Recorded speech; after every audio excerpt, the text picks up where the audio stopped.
Today on the Pro Talk podcast, we're speaking with one of the few and maybe one of the proud. No, we're not talking about the Marines, but we are talking about somebody who has served our country. Before we meet today's guest, make sure you push that subscription button as well as the notification bell so you never miss another episode of the Pro Talk podcast and a great conversation with another amazing professional.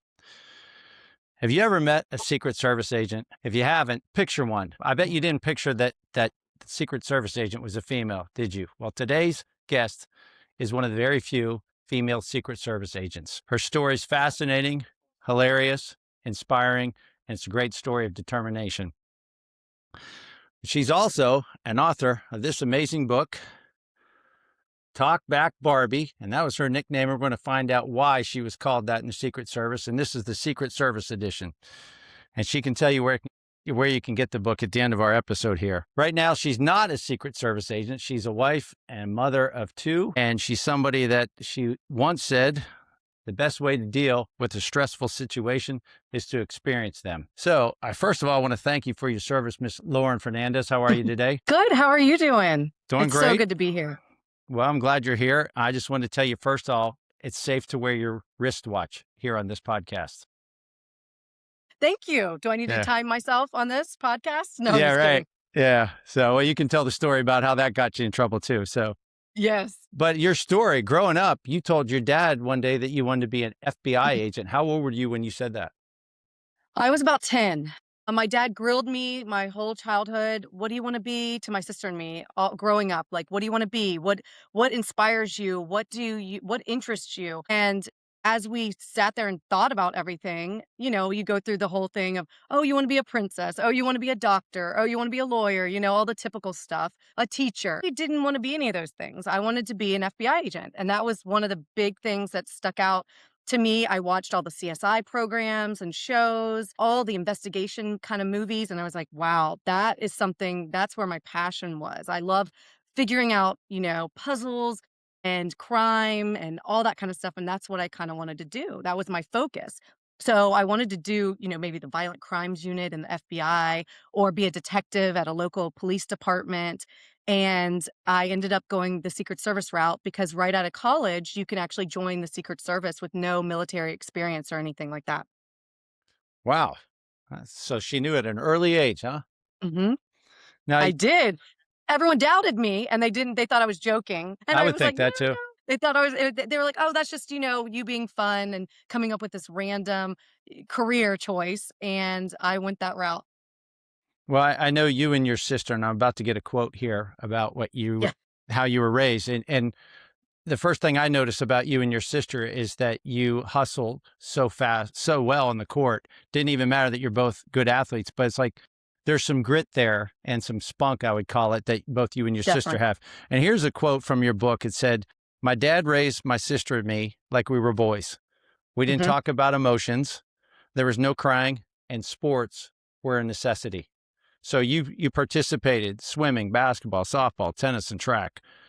How did Yeah. sports help you in your training? Was it more of a physical or mental toughness or both? All of it. So my son right now is into the violin, and I've always said I support that, but you have to do sports too. Sports teach children so much. I mean, going through school obviously teaches you a lot, testing teaches you a lot, but sports, it's a team sport. It's working together to make all of you come out as winners. It's teaching you how to push through when your legs are giving out on you. It's teaching you how to just be a stronger person, not only physically, but mentally. Just gaining that strength is so important because you have to tell your brain, I can keep going, even though your body feels like it's failing. And people don't know how to do that. People don't know how to push to the ultimate limit until you literally collapse and you're like, okay, now my body's saying and my mind's telling me I'm done. But that's what makes you grow stronger and that's what makes you grow tougher. And if you can mentally be tough, you can build so much strength and endurance in anything that you do, not just sports, business, raising children, all of it. Mental toughness is so, so important, especially in this day and age right now. Well, you said something there. I think part of your training is very similar to the Navy SEALs that when you're at your 40, Hmm. well, when I think it was that you are at your wits' end, you think you're done, you're only at 40% of what you're That's capable. exactly right. You have to keep pushing through the burn. The burn is like halfway point, right? It's to fatigue ultimate failure, meaning your body collapses on you and you can't go any further. That's the type of pushing I'm talking about. And it's so important because it just makes your brain stronger and your body stronger. Your muscles grow, your body gets stronger through it all. So it's so, so important. So when you were playing all these sports growing up, you had some tough coaches or were they cupcakes for you? But I'll tell you, the worst coach of them all was my dad. He was so tough on my sister and me. I mean, he was brutally honest. He told us when we sucked. He told us when we were awesome. And he told us when we could be so much better because he knew we had the potential that we just weren't pushing ourselves. And he told us that. And I would know that in my heart that I wasn't pushing myself as hard. Looking back, could I have been better? Yes. Was I holding back? Probably.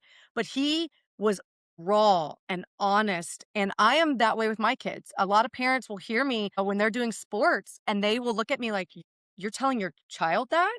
And I'm like, "Yes, I'm telling him that he could have been better out there today. I've seen him work harder. I've seen him run faster. I've seen him shoot better free throws."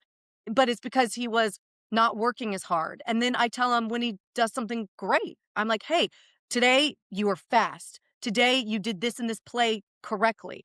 However, you still need to work on this and this and this."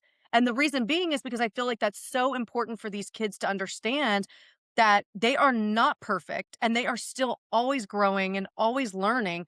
And the only way you're going to get better is through failure. You have to fail to succeed. And the more times you fail, the more you're actually going to succeed. If only if you keep pushing through the failures. A lot of times people just give up. They fail and they give up immediately. And you want to keep pushing through those failures to actually gain success. And I that's what think it takes. that's awesome. I think more parents need to choose that honest route instead of trying to make your kid feel good and fluff them up when they're not, like you said, raw Oh, and yeah. honest. Since my child was little, those participation trophies meant nothing. The minute he got that, I handed it to him and I said, "This is for you participating on the team. This is not because you are a winner, because your team was a loser, a big loser this season. Like you didn't win one game. Like this is not because you were successful. This is because you participated on a team. That is it. If you want the real winner trophy, you need to go and win all of your games and then you can go get those giant big trophies handed out to you. But those are for winners, and it's like and to be a winner, you've got to push forward and work harder if you want to be there. So when you played your leagues, I guess was it swim league, I guess, or in basketball leagues, All of it. softball? Tennis, swimming, Yeah. softball, And you basketball, ran all of it. track. Did you get any participation trophies when you were growing up or did dad throw them away? Growing up, I don't remember that was a big thing. Maybe when we were doing like 7 and 8-year-old soccer, did we get a participation trophy? Maybe way, way back then. I don't remember.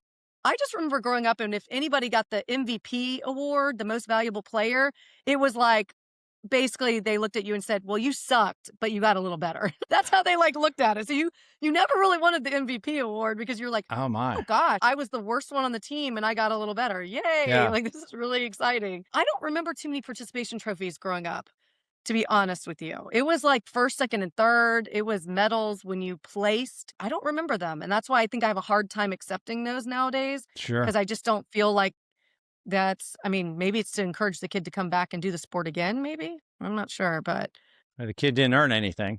yeah. No, they didn't. Yeah. I think that's why they called it a certificate of participation.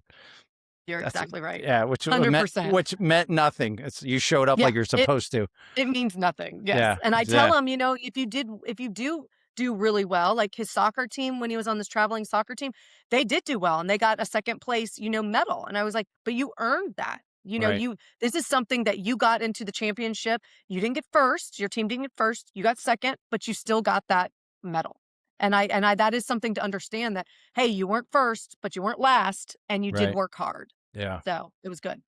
Well, let's jump from your youth. You decided to Yeah. go to Virginia Tech. What made you decide to go to Virginia Tech? So that's another story with my dad. Everywhere we traveled in the United States, he made us, if there was a college nearby, he made us go and stop on the campus and look around and see all these campuses. I swear to goodness, by the time I had chosen a college to apply to, I think we had seen over 100 colleges. It was crazy. And I went to a Christian school my whole life, and I knew I wanted to go to a big public college. I just knew I wanted to get out into the world and see the world. And I wanted to stay close by, but I did not want to stay in Georgia. So I never looked at Georgia schools. I went and saw Virginia Tech for the very first time, and I'm telling you, I fell in love with it. I just knew that that's where my heart was. I stood in the drill field and I looked up at Burris Hall, and I just knew that I wanted to be there. And it had all the majors I could have wanted to be in the FBI. It just had everything. And it had a small school feel, but it was a very big school. And it was out in the countryside with cows. And I love the country. And I got accepted into the computer science program. And as a woman, that's, hard to do. So I did do that. And that's what I started out as a freshman at Virginia Tech as a computer science major. I think that helped my ability to get into the school, but I absolutely loved that school. Those were the best 4 years of my life. There's no doubt. Nice. You had an internship, is that correct? Through I school? did at the Gwinnett County Police Department and the district attorney's office, 2 No. summers back to back. Pretty fun stuff there. Really fun. I learned a lot. I made so many friends in the department, but the stories, the things that I got to do a ride along with one of the cops at night. And that was super exciting. There was a guy that just came running out of a apartment complex. And I was like, I had to get down in the dashboard of the car because he's like, get down, get down. He's chasing him with a gun and he ended up arresting him. I can't remember what for. I think it was for drugs or something like that. And I also got to see autopsies. I got to go to pawn shop investigations. I got to see interrogations of suspects. I got to go to the jails. It was one of the most awesome internships I could have ever asked for, to know that that was my passion, was law enforcement. That's great. Can you tell us about when you got accepted, the truck story, when you got accepted to FBI school? The one in college, or when I went to the Secret Service? So I did this one in college where it was like it was like a Blacksburg public, anybody could do this kind of class. And so we got to do like fake simulation of shooting suspects and arresting people and all that kind of stuff. But then when I got into Secret Service, that was a 9-month process where I had to apply 9 months before college ended. And you have to go through this. I mean, I'm talking a stack of papers like this, 10 years background investigation, where you've traveled outside the country. It is just your whole life is poured into this application. And once you do that, they accept you into the first phase of the Secret Service training, which a lot of people fail. So you go into a test, and it's kind of like grammar, like a little bit of math, like a basic testing. You have to pass that. Once you pass that, you go into a situational awareness and polygraph test, which the polygraph was one of the worst things I've ever done in my whole life. I mean, if you want to feel like a criminal for doing nothing, take a polygraph test, because it makes you feel like you are the worst person on the face of this planet. And I'm like, but I haven't even done anything. You're just sweating as they're asking you all these questions. The process is crazy, but the situational awareness questions are kind of interesting. They were like, how would you handle a crowd if there was a fire in a movie theater? How would you get these people out? And you have to, on your feet thinking, you don't even know these questions ahead of time. You have to immediately come up with a response and tell them how you would handle it efficiently, effectively, and they have to like your answer. Okay? So it's not like you can just come up with something random. It's like you have to have something in your head, that you're going to do, that they're going to actually be like, okay, she could handle all these things that you have to deal with in the Secret Service and all these decisions that you have to make and all that kind of stuff. And then you have to go through 6 months of federal law enforcement training. So it's a lot. It's good to hear. Yeah. It's not an Well, easy thing to get. it is not an easy thing to get through, but I'll tell you, one of the guys in my training was if you read my book, he was my stalker and he started stalking me and just following me in my room all the time and following me around training. But he was really, really creepy. Like a lot of the stuff he was doing was just, it was serial killer esque. I mean, the stuff he was telling us about stuff he did with animals when he was younger. Ugh. And I mean, just stuff that was like, and I'm a huge animal lover. So hearing this kind of stuff like broke my heart. I'm like, Hmm. ooh, get away from me. We actually had to report him to the chief and get him kicked out of Secret Service training because he was just doing things that were just very like perverted. He was stalking me and the only other girl in our training class. There was only two girls, and he was going after both of us. It was just so uncomfortable. And the guys supported me. We documented stuff, and we got him kicked out. So the process is great for the Secret Service, but somehow still some people can get through, even Yeah. though you think it's a strict process. Now, in part of your training, got to toot your horn here. You scored 94% or higher in everything except for the sit and reach. So that Yes. was a So difficult down thing at for you? Flet's, yes, I'm not limber. If I had known more about yoga back in the day, I think I would have taken more yoga classes and I would have been able to do the sit and reach better.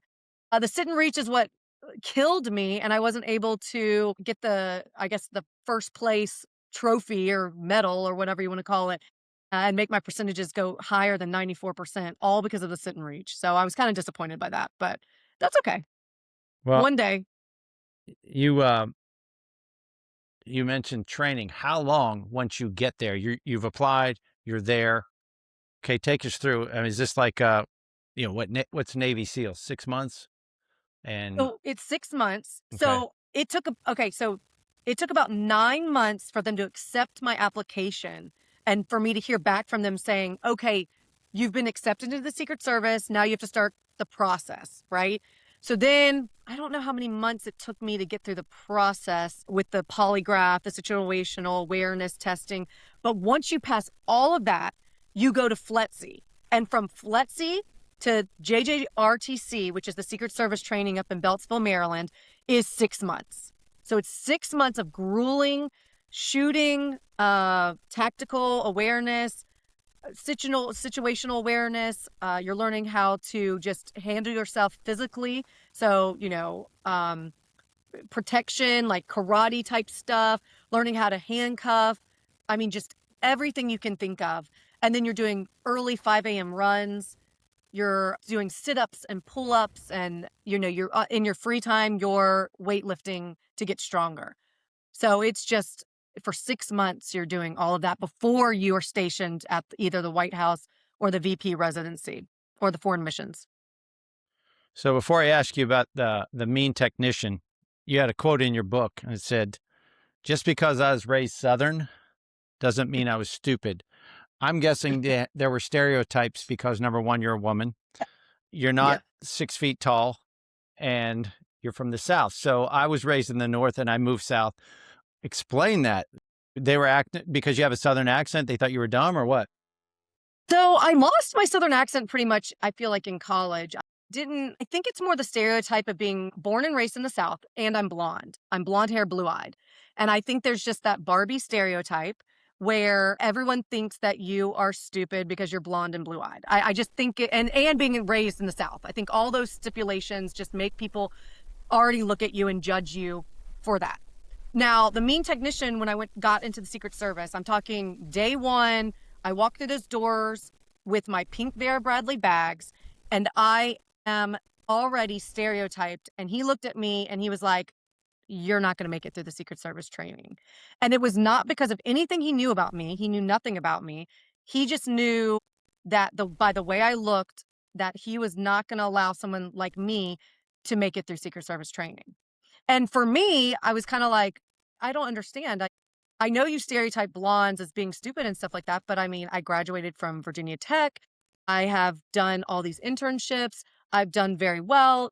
I mean, it was just one of those things where I was like, I can't believe you're already stereotyping me and putting me, and then through training, he put me in pretty much unethical situations that were not fair because he was trying to fail me. Because a lot of these things are training, but then you're tested. And if you don't pass the test, you don't pass training and you get kicked Hmm. out. And so he was putting me up against, I'm 5'5", and I weighed 125 pounds, which I guess I weigh that now. And he would put me up against a guy who was 300 pounds and like 6 feet 5 inches tall. And he would be flipping me over his shoulder, and I would be falling 6 feet 5 inches to the ground, knocked out of air, and I'd have to come back and do it again. And then I had to do that to him. I had to throw him over my shoulder. And I look around the room and I realize, what's going on here? Everyone's paired with similar stature, similar weights, because when you're training, you don't want to hurt yourself. You're trying to train with somebody who looks the same and weighs approximately the same weight so that you can learn the technique correctly. And I was the only one paired up with somebody who was like ginormous, double my size. Well, not double, like probably triple my size. And he did stuff like this constantly to me during training, where it was like he was trying to fail me and I passed anyway. And I proved to him that you can put me in these situations all day, every day. And I'm going to promise you that I'm going to come out on top, because I'm not going to let you discriminate against me just by the way I look, and you think I can't do this when I'm going to prove to you that I can. Right. Now, do you think, looking back, now that you've completed it, that there was some genius in him thinking, well, I'm going to fail her? That was his initial feeling and thought. But if she does get through all my crap, she is worthy. Yeah. Looking back now, 100% wanted me to definitely fail. But when I graduated and I got my badge and gun, one of the coolest things and memories and stories in the book was he kind of pulled me aside and he said, I never thought you were going to make it. I'm Mm. really proud of you. And for me, that meant everything. I didn't care how he treated me. I didn't care how he spoke to me. I didn't care how many times he screamed in my face and sent me to write memos and sent me back to my room. I didn't care. At that moment, I realized I had proven myself to him worthy, basically. And he had looked at me and judged a book by its cover incorrectly, and I proved him wrong. And for me, that was everything. I didn't even care that he discriminated against me by this point. I was like, I love the fact that you did that, because what you did is you pushed me harder. You made me work harder than anybody else. You made me prove myself more than anybody else had to prove themselves in the class. And it made me really, honestly, respect myself more than anything, and love the fact that I was pushed harder than anybody else so that I could prove myself even more worthy, I felt like, in my Yeah. personal opinion, than others. He's probably thinking, I got her. But Yeah, she didn't know that. He didn't know that you're thinking, I'm going to get you tomorrow, buddy. yeah, Huh. 100%. Okay. But I know the background story, but here it is. Talk Back Barbie. That was your nickname. How soon in your training did you achieve this nickname? And then, come on, fess up. Why did you Yeah. get that nickname? It was pretty quickly. We were out at the scenarios outside. So you recreate these scenarios that are realistic, right? So you train in the mat room first, and then you go outside to these realistic scenarios where you're chasing bad guys and you're going through houses and you're detaining them and you're shooting them with semi-automatic rounds, which are pretty much like, they're like bullets, but they're paintball. And so they hurt really, really bad when you get shot with them. So the guys thought it was really funny to always shoot me where I was not padded. So I would have these huge welts all over me. But I was wearing my watch, my sparkly diamond watch, during one of these reenactment scenarios, and I come around the corner and it glistens in the sunlight. And the mean technician, stops immediately and is like, Lesby, that was my maiden name, by the way. He goes, what is that sparkling? What is on your wrist? And I said, what? Sparkling? You mean my watch? And he's up here like this close to my face, okay? And he goes, you know the rules. You're not allowed to wear jewelry ever. And I said, no, the rule is you're not allowed to wear jewelry in the mat room. We're in a real life scenario situation. Are we not allowed to wear a watch at the White House? That's a real life situation. And oh my God, he started screaming. His face turned like a tomato. He was screaming and spitting in my face as he was screaming at me, telling me to get out of his face. He never wanted to see me again. I had to go call my sergeant immediately. All this stuff was just spewing out of him, just screaming and yelling. It was the only time during training I cried. I literally started crying and had to go call my sergeant to come get me from the scenario because he had completely kicked me out of the scenario because I was wearing, but I was correct. You were allowed to wear jewelry at the White House, and we were reenacting a real life scenario, which he just was mad that I was right. So as he's screaming at me, half of our class is about half a mile up the hill doing another reenactment scenario, and they can hear what's going on and hear like something's happening, and they're like, it's Lusby again, isn't it? And so after this, all they did was they called me Talkback Barbie. And that was my nickname throughout the whole training. And they literally looked at me every time something would happen. They go, please just keep your mouth shut. Please don't stir it up. Just keep your mouth. And I'm like, I'm not really good at that. I'm not good at that. And they're like, please don't say a word. All of us, right? Yes. And we'd get all into trouble and have to run more laps and Oh all my this kind of goodness. stuff. And I was like, I'm sorry. If I think something's wrong, I'm going to question it. It's just how I am. And that's just my personality. And I'm not a sheep follower. I can't just follow blindly. I have to think for myself, and I have to really understand something and why I'm doing it before I'll just follow blindly. And I think he was discovering that way too easily, and he was taking advantage of that. So I wrote a lot of memos in training. So that's like the biggest punishment, right? Yeah, yeah. I mean, because he couldn't kick me out because I didn't fail anything, but he would make me write memos that would just, go in my file and just keep piling up. Disciplinary kind of memos about why I was wrong, how I should do it better. And I was like, "Nah, I do it the same way, even though I have to write this memo." Did you I ever literally said that. ever get tempted to call home, hey dad, thanks for teaching me to stand up for myself. Now I got to write these Oh, stupid exactly, memos, right? right? I know. There's no doubt. I was like, "Thanks for teaching me to be strong, Dad." And he's like, I didn't teach you to be, like, that strong." I was like, That's "You did, okay. actually." That's your sense of Yeah, right and wrong. And so now, yeah. did you say that the group had to do physical training and punishment because of you? Not too much, thank goodness. Sometimes we'd have to do a reenactment scenario again. We'd have to run a couple extra laps. They weren't punished as bad as I was punished. I was the one who was punished the most out of everybody. I was always kicked out of a scenario, sent back to my sergeants. Like I said, writing memos, all that kind of stuff. So So while everybody else is chilling out getting some yeah, R&R, you're in there doing memos. yeah, Like, I will not always. talk. Yes, I was always doing anything that was disciplinary, and I'm like, this doesn't seem right to me. Well, a couple of things about the training that stuck out is you said driving the armored limos. You said that it's like driving a boat. Explain that to us.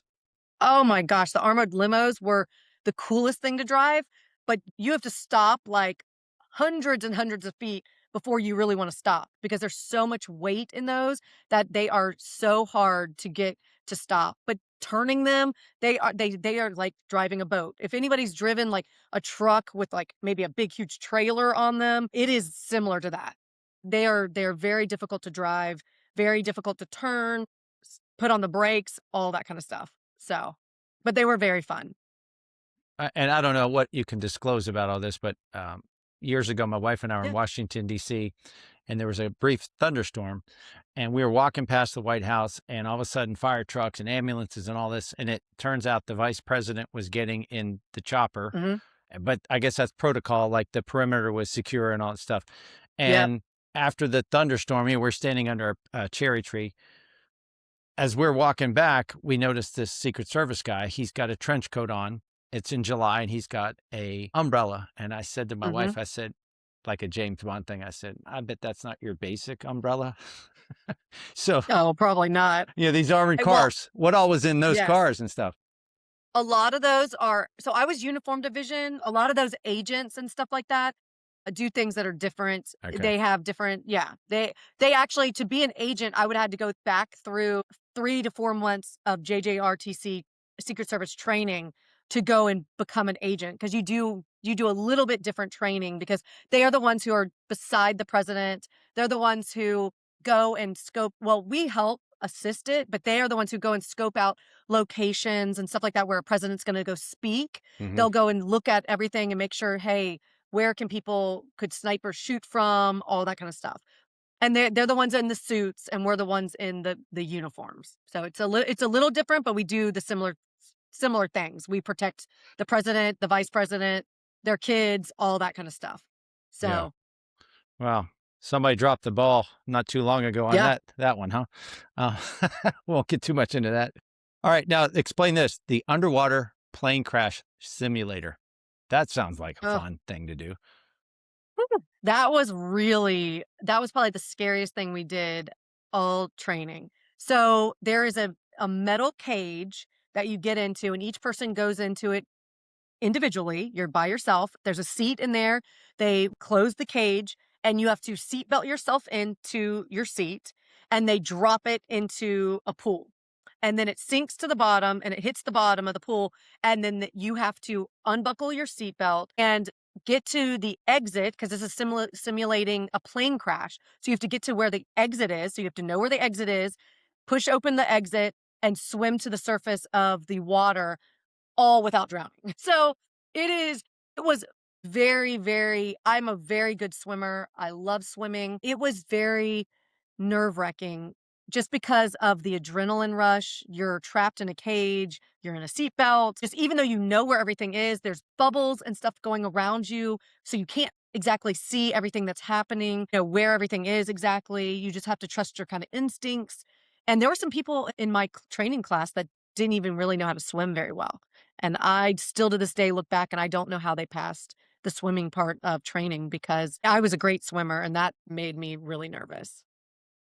So yeah, so is that more of a mental thing? Like, okay, I got this. We're not going to Mhm. die. I'm going to do this. And how much of the training do they do in the mental side? Like the Navy SEALs remain calm in any situation. And when you say you're doing these exercises, Yeah. it's they try to create hell all around you so that you can keep your calm. That's part of your Yeah. toughness, right?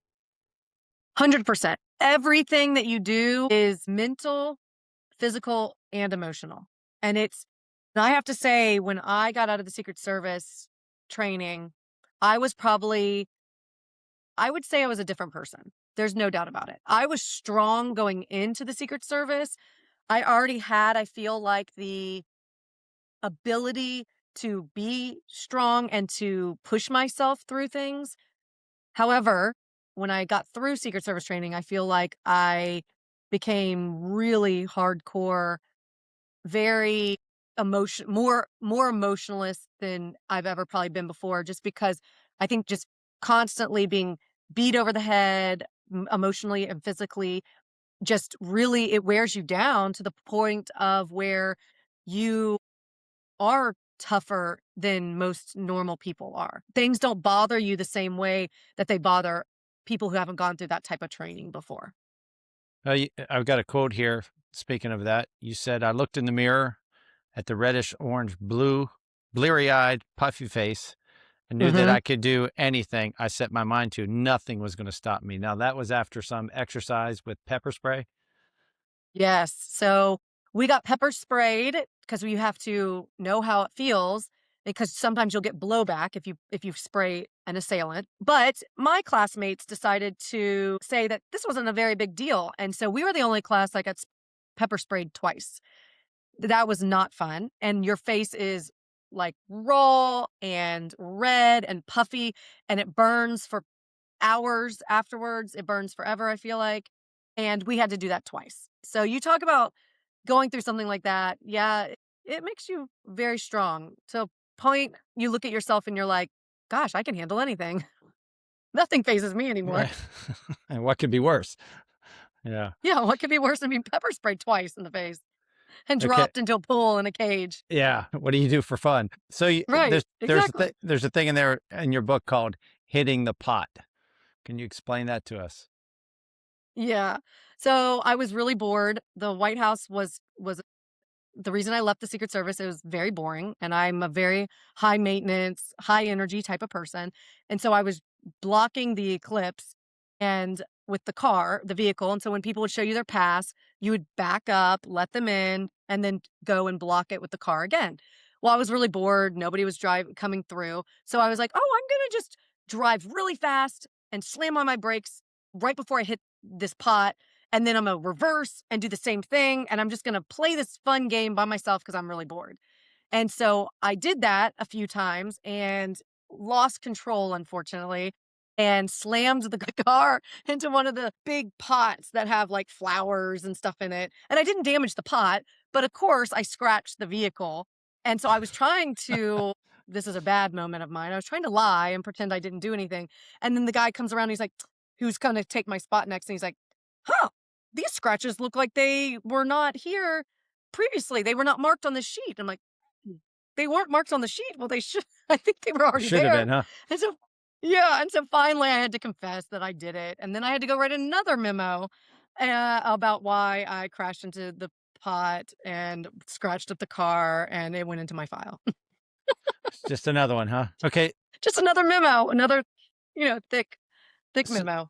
okay. So when, before you get to your post, you've done all this training, then they say, okay, you've completed this.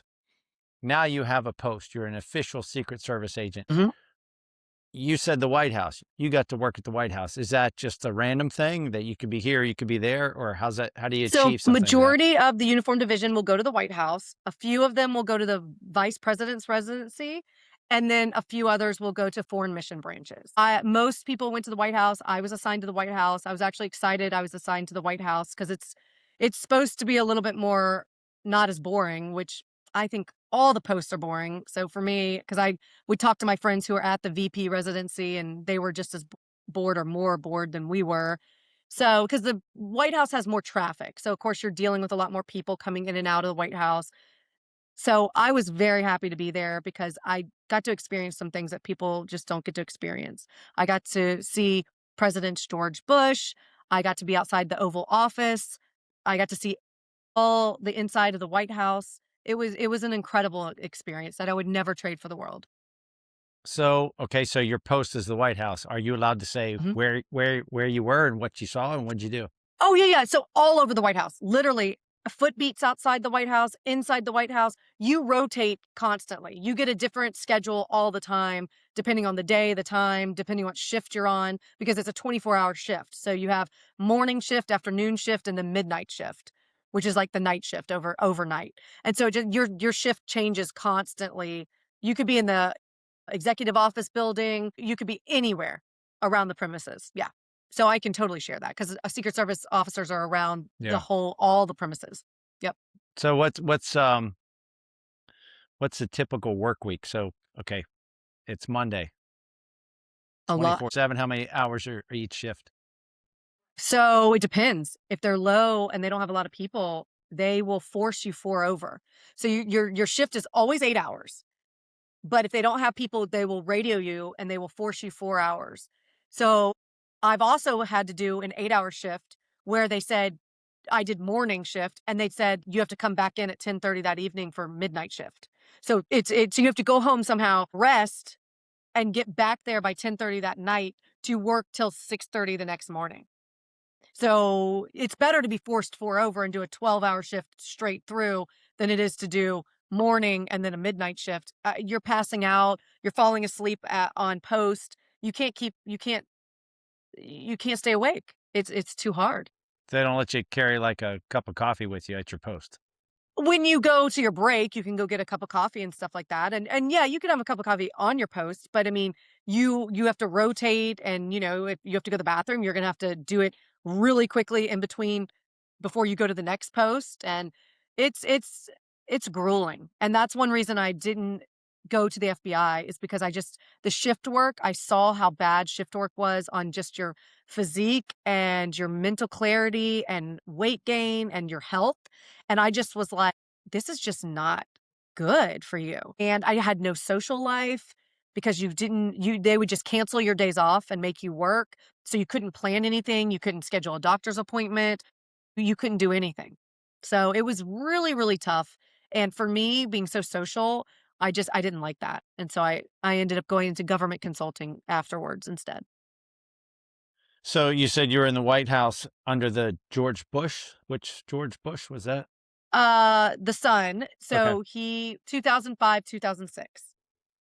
Yes. Now, did you get to meet him? I I didn't get to say, "Hey, like, I'm Lauren Nice to Fernandez, meet you. Lauren Lusby," right? But he walked right past me multiple times going to Air Force One while I was working the post. His wife would go by multiple times in the I'd be working a shift outside the kitchen. She'd be going in there. So yes, we got to see them, but I didn't physically get to like shake his hand or anything like that. But he I walked gotcha. right in front of me Right. to Right. go, yeah, wherever he was going, in the Oval Office, all that kind of stuff. Yep. Is there a place in the White House that's just mind blowing? That's like the coolest thing you've ever seen? Like, did you get to see the Oval Office?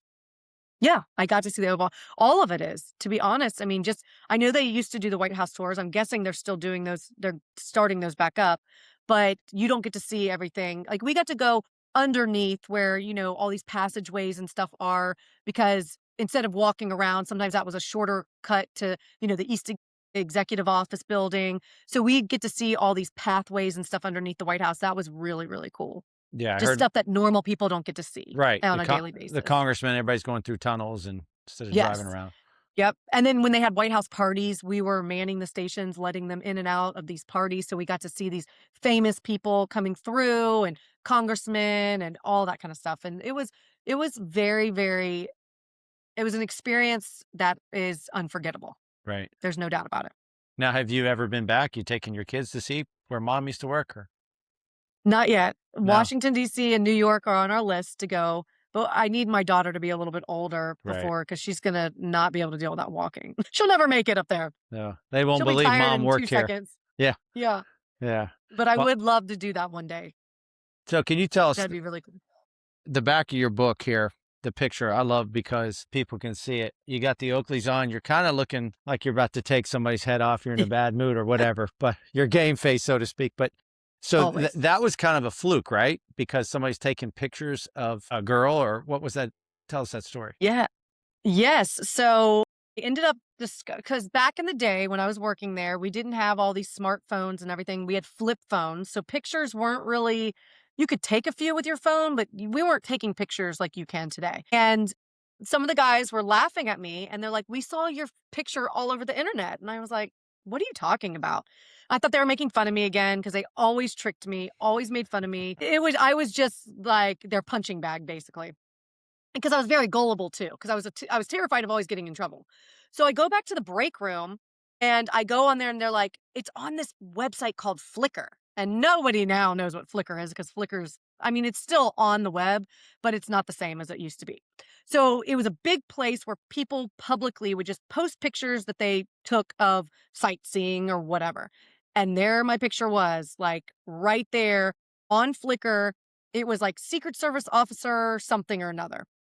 And so I made sure I downloaded it and I kept it. It was my one picture from the Secret Service that I have, and I kept it and I used it on the back of the book because it is one of those stories where this Asian guy was taking my photos. So I don't know if it was him who posted it on Flickr or not, but he was taking my photos down when I was working a footbeat, and he basically was like, "Oh, she's an actress. She's an actress." And I was like, "I am not an actress. Like, I am a real Secret Service officer. Like, please take a step back and stop taking my picture." And he didn't believe me. He thought I was acting in a movie for something around DC, is acting as a Secret Service officer. And I was like, this is when I started really doubting myself that this job was just not for me. When I couldn't even be taken seriously when I had a real gun in my gun belt. Yeah, let me show you, Nobody could bro. take me seriously. Yeah. Yeah. They thought I was acting, and I'm like, pretty sure I'm not acting, but you can think whatever you want." So I kinda kicked him out and was like, "Back away, stop taking my photo," and I made him get away. So, yeah. And my story's never ended. That's what I've said. I'm just the biggest made fun of Secret Service officer ever. But did you have many moments like that where you had to get in someone's face and say, "Hey, Jack, this is the deal. Not very many. No. No. Uh-uh. Nobody really bothered me very much. People would come up and ask questions about where where this and that is in DC, and I'm the Hmm. worst with directions, so I would just make something up and just tell them to go that way to get them away, and and I have no idea if they made it to the right place or not. Go ask somebody I was else. just like, "Yeah." I'm like, "Go straight a couple blocks, take a left. I think it's up there." And I'm like, It's "I by have the no idea what they're monument, talking right? about." Yeah. Yeah. I'm like, "I'm the worst. I'm so directionally challenged, not even funny." So, it was Well, really funny. I got to ask you, what made you write the book? And I think it's amazing for somebody to write a Yeah. book. It's not an easy process. Can you tell us a little bit about that? And first of all, thank you. I thought it was a great story. I really enjoyed reading your Oh, book. thanks. Thank you. It is not an easy process. It took me probably a year and a half to write it, from start to finish, but it was my dad who really encouraged me. He encouraged me years. So I wrote the book in 2021, is when I self-published it, but my dad probably pushed me 5 years before I even wrote it to, or even probably even more than that. He just kept telling me, "Lauren, you have so many incredible stories from the Secret Service, funny stories, things that you could really write about and talk about." I'm like, "What? No one cares to hear this stuff. No one wants to listen to me. No, this is not inspiring." And he probably talked to me for like 5 years before I finally got the nerve to say, "Okay, you've never done something like this before. Research it and figure it out." And that's what I did. I researched it to death. I figured it out, and I just wrote from my heart, wrote from my mind. My sister helped me edit it. My sister helped me do some of the writing. And then I hired once I put it all together, I hired a professional to kind of help me organize the chapters and edit it. And other than that, I, and then I published it. And so, but it was no easy feat, and it is not easy by any means, but it took a lot of encouragement from my family to honestly get me through it and get me to do it, because and then my husband just kept being like, "You're gonna tell everyone your stupid stories, and so everyone's gonna just laugh at you and think you are that Southern dumb blonde." And I'm like, "Yes, I am," because I wanna own up to those stories, because I personally think that even though I made stupid mistakes, and you can read a lot of them in my book, I learned a lot about myself, and I learned a lot about who I am as a person, and I learned a lot about my strengths that I never even knew I had, and how sometimes when people you're doing stupid stuff, that you actually grow and mature and learn so much more about yourself through those mistakes and those errors that you make. And so I think that me writing helped me learn so much more about myself and my experiences and how much it's benefited me in the long run. Yeah, and it's to write about something else. You could do that all day, but when you have to get introspective, and I guess that could have been a little bit painful to go back through the stuff. Like, hey, Yeah. I dealt with that once. Now I got to deal with it again. Yeah, no, you have to deal with the situation, and then I had to own up to I might have made a mistake. You know what I'm saying? And I had to Yeah. own up to that and be like, I did make I did make this mistake, and I'm owning up to it, and but this is what I learned through that mistake and that bad decision that I made. And I put that in the book, and I talk about how I did make a mistake, but how I learned from that mistake and how I could have handled it better, but why I did what I did and why my heart was where it was at. And it shows just what type of person I am. And that's kind of what the book is showing too, is it shows where my heart was, but how I did learn through that mistake too. Just one of those things where it was a growing learning experience, but I really think that so many of the people who read my book can learn so much about themselves, not just about the Secret Service, but about themselves and how you can dig so deep in your heart and in your soul and become this person that you never realized was there. And I think that's the meaning of my story, is that, hey, we can learn from our mistakes, but we're growing and we're learning and we're maturing. And that's how we become a better adult. Every year, we become a better adult because we're learning through all these experiences. I like you. I love the way you talked about that, that you're growing. And, Yeah. it's Always, every day, still at 40, almost right. 43 years old, I'm still growing, Well, and still learning. how many people are afraid to do something because you might Yep. fail? And it's Yep. empowering when you do something that scares the crap Hmm. out of you. That's right. And I think that's where so many of the kids nowadays fail. I think that so many people are scared to try something new and to branch out and to do something out of their comfort zone. And I think we're all like that. Don't get me wrong. I get into my niches and I get into my comfort zones and I don't want to leave. I got it. But we have to have those people around us who are willing to push us a little bit more, who are going to make us be that better version of ourselves. And if you don't have those people around you, find one, find a mentor, find a friend. It doesn't have to be a family member. Find a teacher, find a coach, find somebody who's going to push you out of that comfort zone so that you can be that better version of yourself. Because if you don't get pushed out of that comfort zone, you're never going to better yourself Yeah. ever. And I think that's what happens with these kids is they're in these comfort zones of their parents telling them how awesome they are. And then they go to a coach who might be a little harder on them and they give up and they fail. Hmm. Where the coach is just trying to make them better. They're just trying to make them stronger and push a little harder and they give up. Where you don't need to give up when that happens. You need to look inside yourself and say, okay, where am I weak? Where do I need growth? Where do I need to change? I need to work on that. Your free throws might be really good, but your three pointers and your dribbling and all that kind of stuff might suck. And you might need to get out there and work harder at that than you do the free throws because those are already really good and on par. Hmm. You got to focus on the things that you need the most work on. And you need somebody who's going to push you in those areas though. You can't just do it sometimes on your own. You have to have someone who's telling you where you suck and where you need work and where you need to change. Because once you get that, that's the kind of light under your rear that you need to keep moving and keep going on because they're also your support system. So when you do fail, they're there to push you to say, no, you Right. failed, but you've been doing better and better since when you first started, Hmm. right? They're there to keep pushing you and motivating you.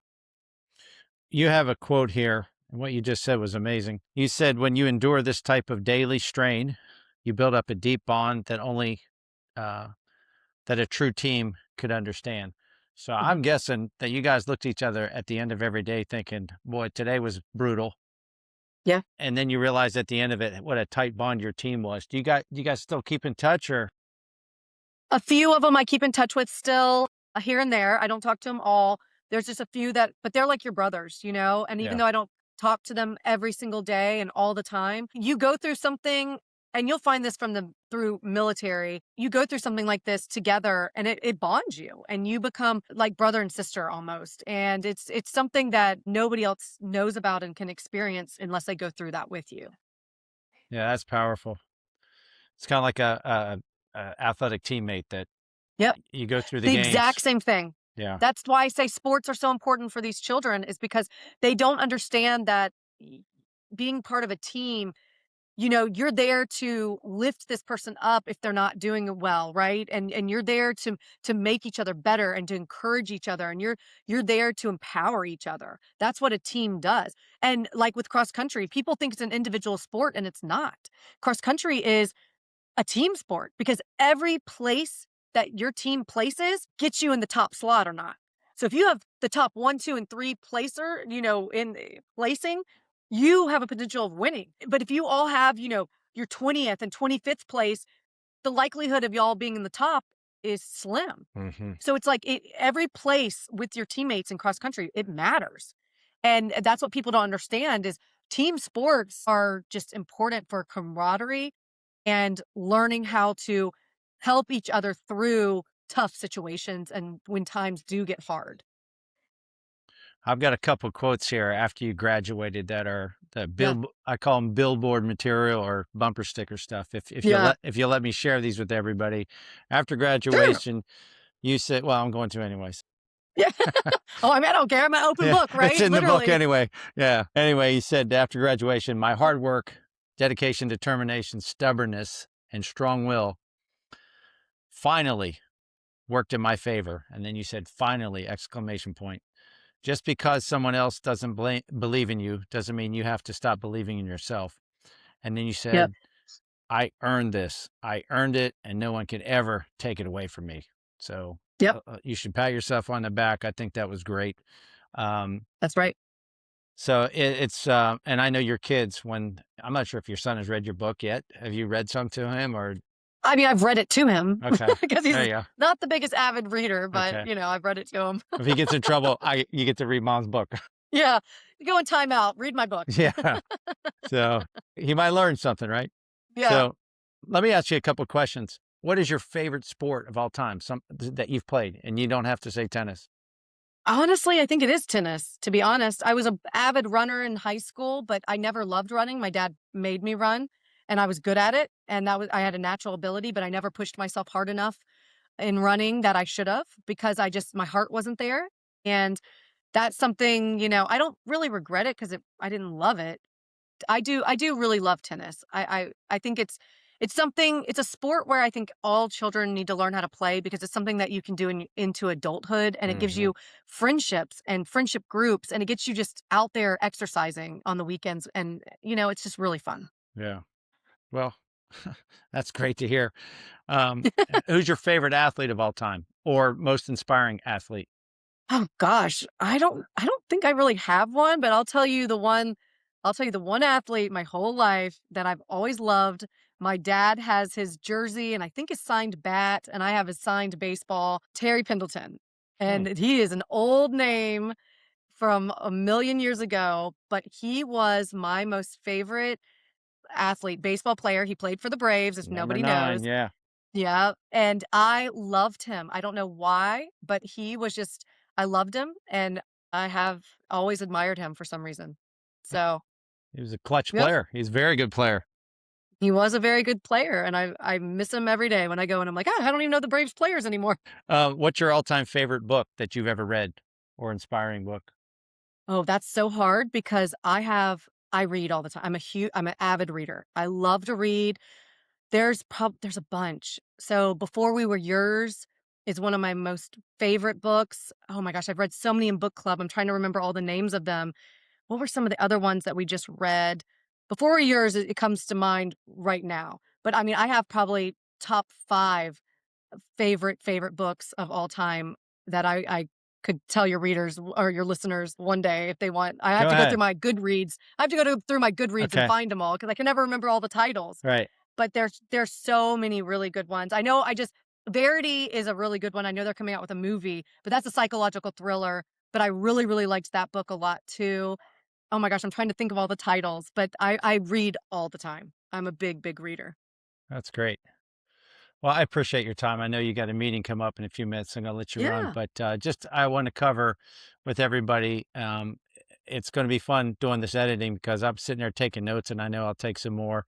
But you mentioned how sports teaches us so many lessons, and sports teaches us how to push and push through. And it's great to have people to push you through. And I think that's what Yeah. we get afraid of sometimes, Yep. and how it builds mental toughness. Um, I love what you said about the burn is the halfway point. I'm going to remember that Yeah. next time I'm doing something that really stinks physically. That okay, I'm only at the halfway point, and Yeah. and that's where we grow is past the halfway 100 point. 100%. Parenting, it's good to be raw and honest with your kids. I think you owe it Yeah, to them. it And then is. you mentioned how we get better through failure, and that's a huge statement there. Um, Yep. and I love that you had the courage about so many things that you've done in your life, but you said that you learned a lot through those mistakes, and you learned a lot about yourself, and that's the way you get better, and that you always keep growing that way. So Yeah. People just have to understand failure is not defeat. yeah, Just because you fail something, it doesn't mean you're defeated. The only way you're defeated is if you give up. That's it. right, right. You only fail when you quit. That's awesome. Yep. No, you're exactly right. So all So, right, talk back, Barbie. I'll let you get to your meeting. I appreciate your time with us. thank And again, everybody, till next time, before you check out the next episode of the Pro Talk podcast, go out and get the book, Talk Back Barbie. Is there any place that we can get this book, Lauren? Do you have your own website? Yes, I do. I have talkbackbarbie.com, Okay. but you can also get it on Amazon and you can get it at Barnes and Noble. Not in the store, but on their website. Online. So those Okay. two, yeah. So it's all online. The Kindle version, there's a paperback version that you can order as well. Very cool. All right. So again, Lauren Fernandez, the female Secret Service agent and rock star tennis player. Thanks so much for your time. Thanks. Really appreciate it. And for you, the Thank you for rest, having me. glad to have you on. Appreciate it. And so for the rest of you guys, till next time, make the most of your time and hang tough.